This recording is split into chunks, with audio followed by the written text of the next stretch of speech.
কাল কোনো ভিডিও করতে পারিনি আমি। মনটা না ভীষণ খারাপ ছিল। সারা দিন একটা কথাই মাথায় ঘুরছিল যে আমাদের হাতে সময়টা অনেক কম। কার কখন কি হয়ে যায় কেউই বলতে পারে না। ও যে বলে না, নিঃশ্বাসের যে কোনো বিশ্বাস নেই। আজকে আমি তোমাদের সাথে কথা বলছি, কাল নাও থাকতে পারি। হয়তো এটাই বোঝায় আমরা এত কষ্ট করি, এত কিচ্ছু করে রাখি, কিন্তু জীবন এক মুহূর্তে বদলে যেতে পারে।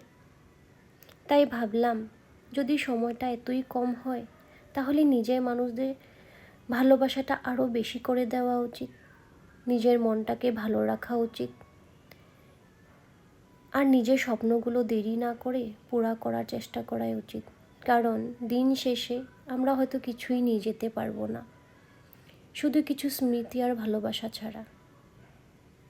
তাই বলছি, দেরি না করে নিজের স্বপ্নগুলো পুরা করো।